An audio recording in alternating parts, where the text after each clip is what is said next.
Meu nome é Ivair Augusto Ribeiro, sou formado como professor de História e também tenho o curso de especialização em História do Brasil pela Unesp de São José do Rio Preto e o curso de mestrado pela Unesp de Franca.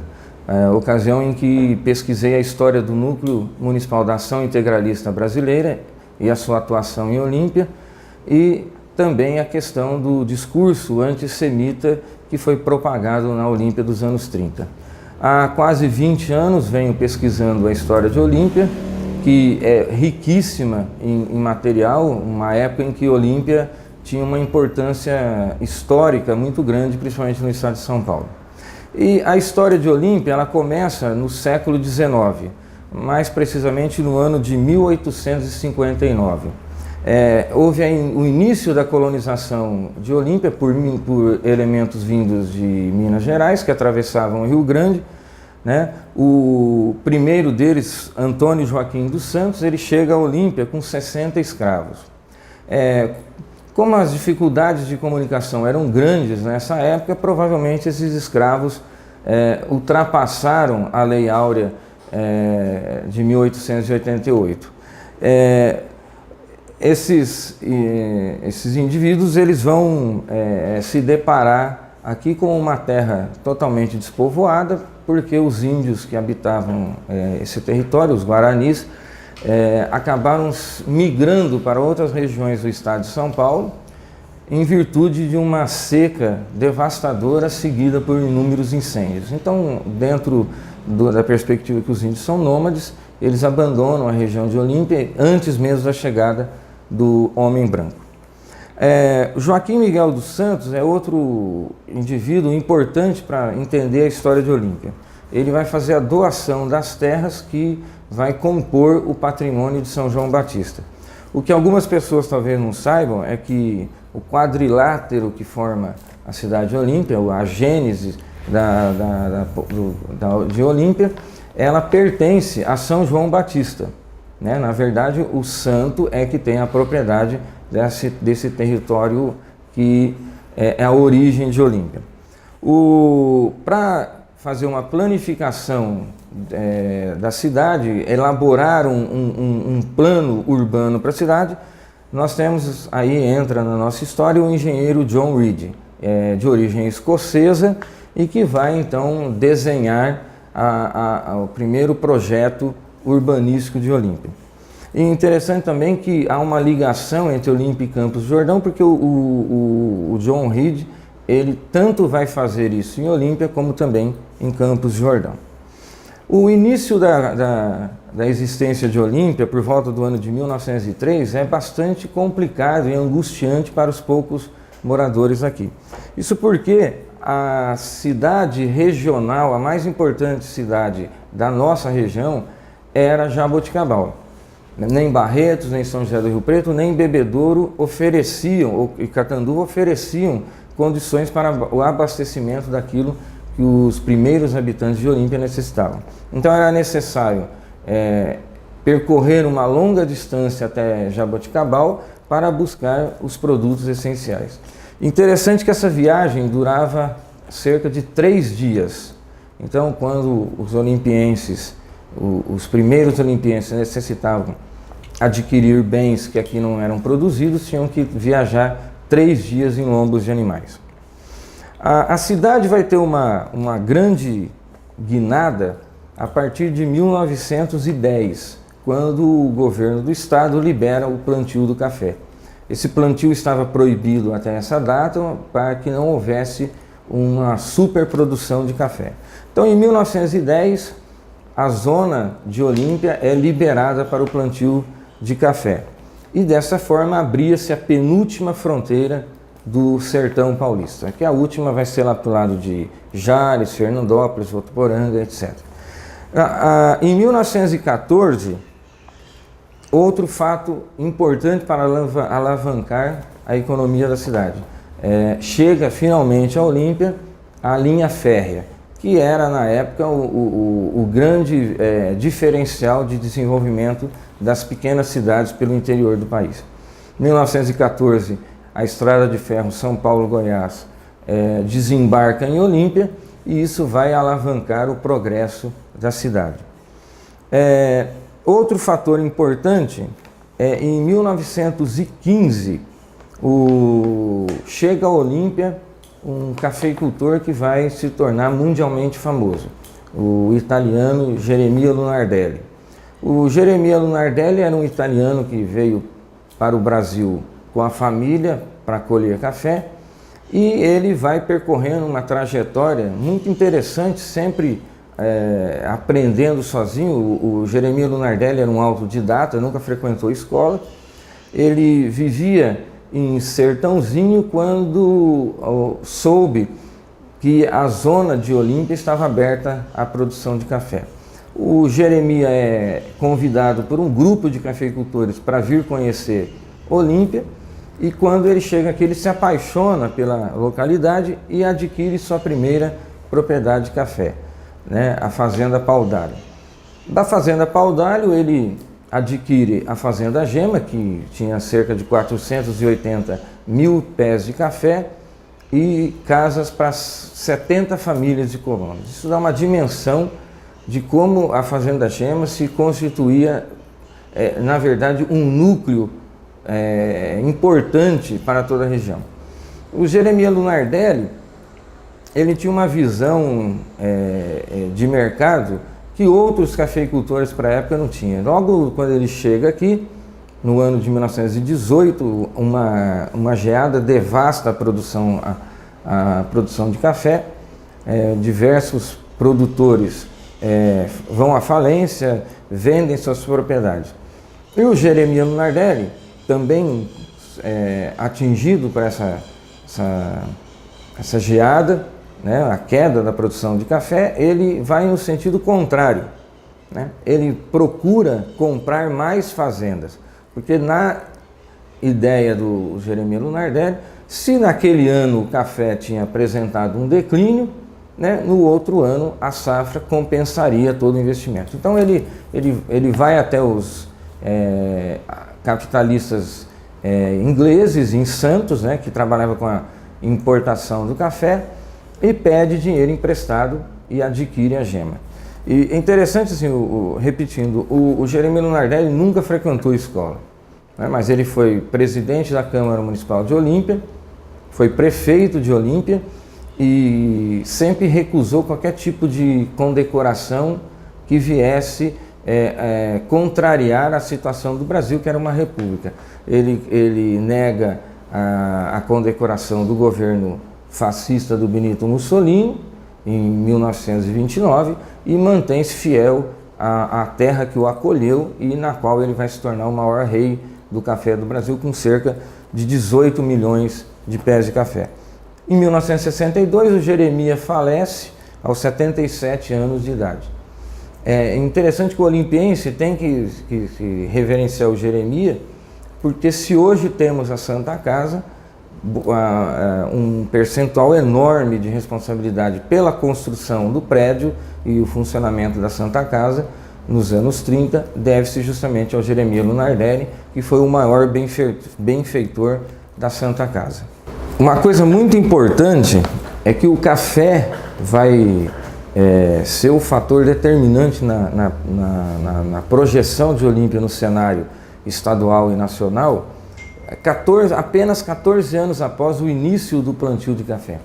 Para ver a qualidade da terra olimpiense, em 14 anos, Olímpia passa a ser uma das maiores produtoras de café do estado de São Paulo e, consequentemente, do Brasil, e a movimentação econômica que o café gerava vai tornar Olímpia, em 1924, a quarta cidade do estado de São Paulo em movimentação bancária. Pasmem, mas Olímpia passou a ficar atrás em movimentação bancária somente de São Paulo, Campinas e Santos. No ano de 1924, Olímpia já ultrapassa Ribeirão Preto como uma das cidades com maior movimentação bancária do estado de São Paulo. No entanto, o Olímpia vai sofrer drasticamente com a crise econômica de 1929. né? Neste ano ocorre a quebra da Bolsa de Valores de Nova York, que afeta diretamente a produção de café no Brasil, mais precisamente a exportação do café. Há um desespero por parte dos cafeicultores, em Olímpia isso não foi diferente. Inclusive no ano de 1929, os cafeicultores, os capitalistas do café se reúnem no antigo Cine Teatro Olímpia para discutir a crise e propor uma redução nos ganhos dos colonos que trabalhavam efetivamente na lavoura do café. Há uma discussão acalorada e nesse momento surge a figura de um advogado que tem uma história muito interessante em Olímpia, o Dr. Ari Fialho.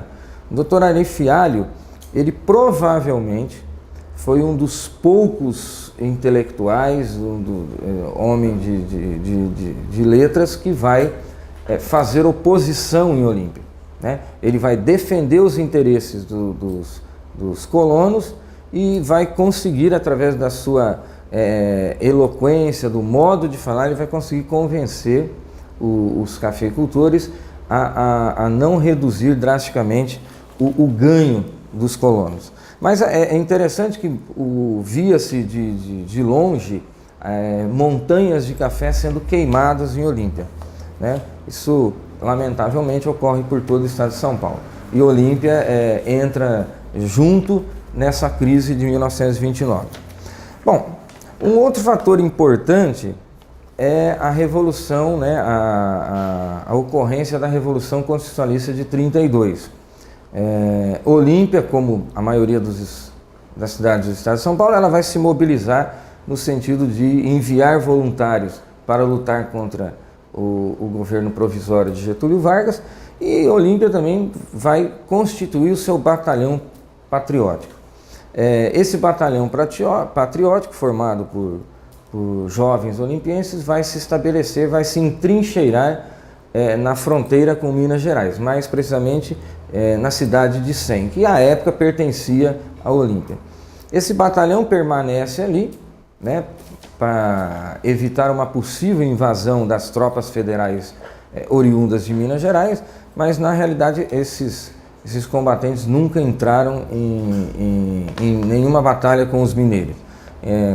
É interessante notar que no final da Revolução Constitucionalista, as tropas mineiras ultrapassam o rio, né, e se juntam aos olimpienses na trincheira, né, exigindo uma nova Constituição para o país. Se tivesse havido um combate entre os paulistas e os mineiros, provavelmente os olimpienses seriam dizimados, porque as tropas mineiras contavam com uma metralhadora. Outro fator interessante é a história do Lampião Paulista em Olímpia. O Aníbal Vieira, que foi um dos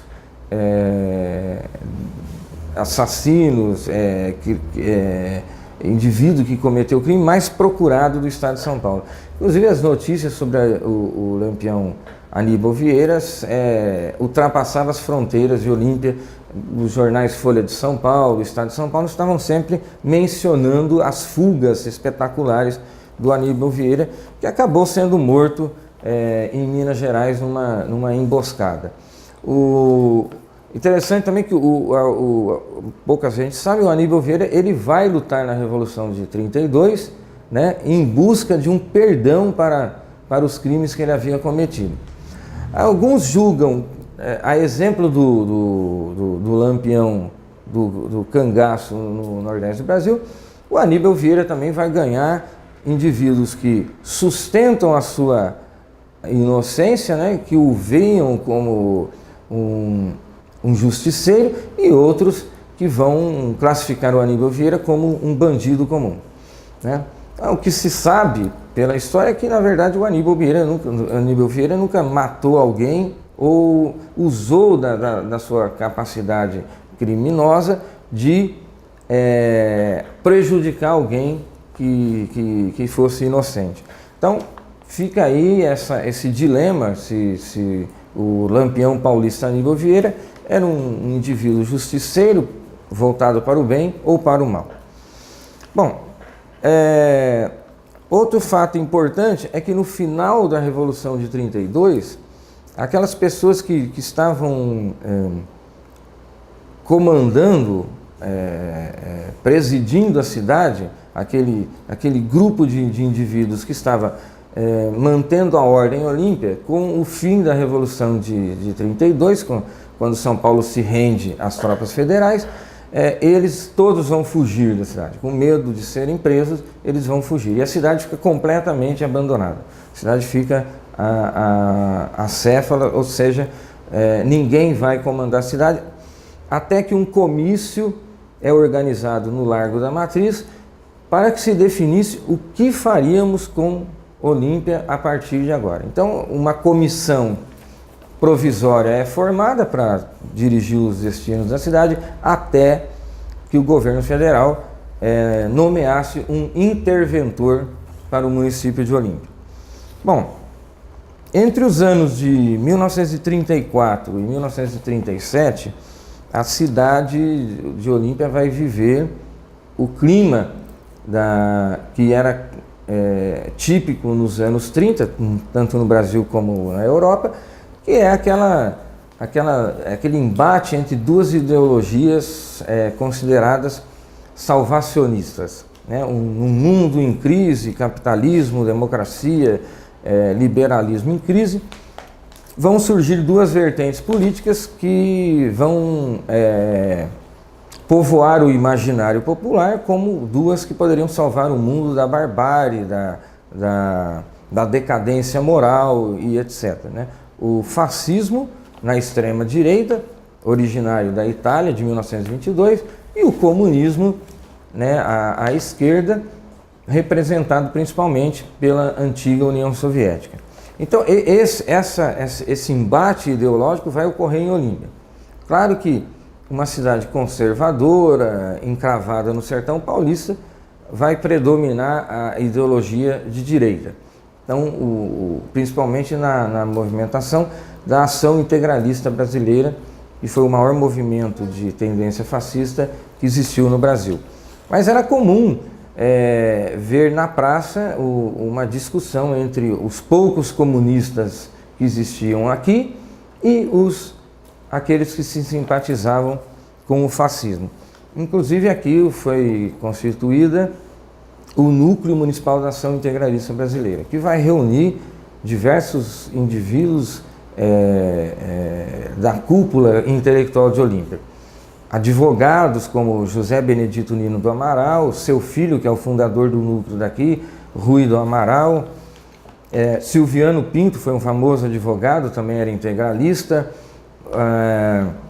Dr. Sebastião Prado, que era dentista, enfim, uma gama muito grande de pessoas intelectualmente predominantes na cidade vão fazer parte do núcleo da Ação Integralista Brasileira. Inclusive o primeiro médico de Severina, Dr. Filemão Patráculo Ribeiro da Mata, que vai ser o primeiro a divulgar as ideias do integralismo no sertão paulista, ou seja, aqui em Olímpia. Bom, ainda sobre o integralismo, é interessante informar, né, notar que Olímpia tinha uma colônia de italianos, né, muito grande. Olímpia era uma verdadeira torre de Babel nos anos 20, 30 e posteriormente, né? Milhares de estrangeiros escolheram Olímpia para tentar se enriquecer, para fazer fortuna girada pelo café. Então nós tínhamos colonos italianos, que era a maior concentração em Olímpia, espanhóis, portugueses e japoneses. Espanhóis e japoneses, espanhóis, portugueses e italianos, eles vão se mesclar, né, vão se misturar a outras nacionalidades, o que não ocorria com os japoneses. Os japoneses eles vêm para Olímpia a fim de trabalhar e produzir culturas de subsistência. Os japoneses não vinham para trabalhar na lavoura do café. Os japoneses arrendavam uma terra virgem, desmatavam, plantavam arroz, feijão, milho, etc., né, porque era necessário abastecer o município. não existia a vinda desse tipo de produto de fora, os japoneses permaneciam na terra por 3 anos. E depois eles devolviam a terra para o proprietário. E tanto que os japoneses, eles tinham casas muito rústicas na zona rural. Era chão de terra batida, as paredes de barro e poucos móveis no interior da casa, porque 3 anos depois eles iam embora e abandonavam tudo lá na casa. Mas é interessante que Olímpia, nessa época, ele tinha moradores italianos, espanhóis, portugueses, japoneses, russos, lituanos, cubanos, franceses, poloneses e por aí vai. Então Olímpia, ela vivencia nesse tempo áureo do café uma verdadeira Nações Unidas, né? Você ouvia praticamente de todas as línguas, né? Aqui também existia um grupo de judeus que era minoritário, mas que vai fazer com que dispare no inconsciente das massas aquele medo dos judeus, né? Imaginem na época contemporânea, os judeus já são vistos como algo estranho aos países por onde eles vivem, e nos anos 30, no auge da política, né, da disseminação do ódio contra os judeus, então qualquer judeu que você visse, o imaginário popular ia determinar que era um elemento perigoso.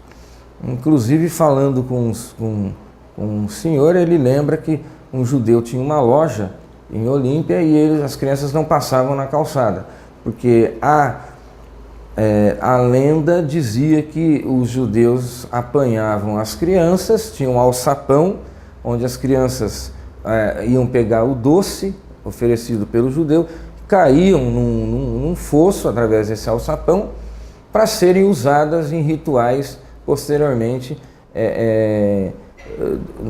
dentro dos ritos da religiosidade judaica, o sabá, etc. Então havia supostamente esse sacrifício de crianças cristãs para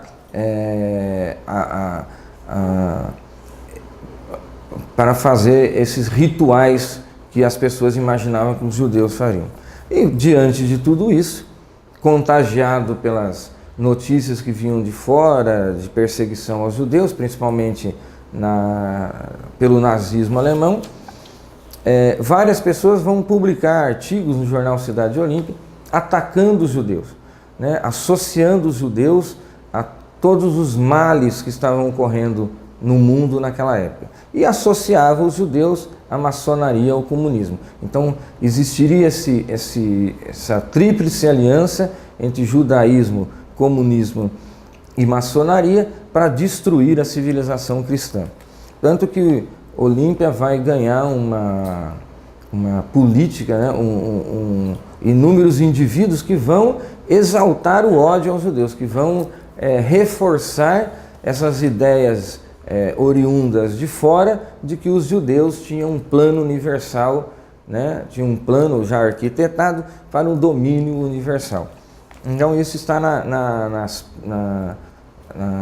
inclusive retratado em artigo que tem a minha pessoa como autor, publicado em livro da Universidade de São Paulo, né? Tamanha a repercussão que teve esse artigo falando desse discurso antissemita numa pequena cidade do interior paulista, então foi publicado num grande livro através da editora da USP.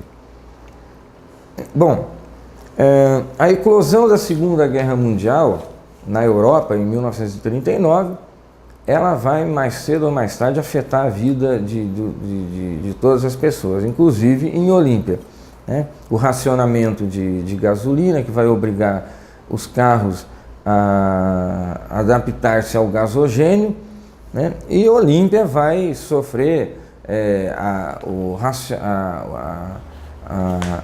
comida racionada, combustível racionada. Esse problema também vai atingir a cidade de Olímpia. Bom, Em 1942, o Brasil declara guerra para a Alemanha e começa a preparar tropas para enviar para a Europa para combater os nazistas. E interessante que Olímpia,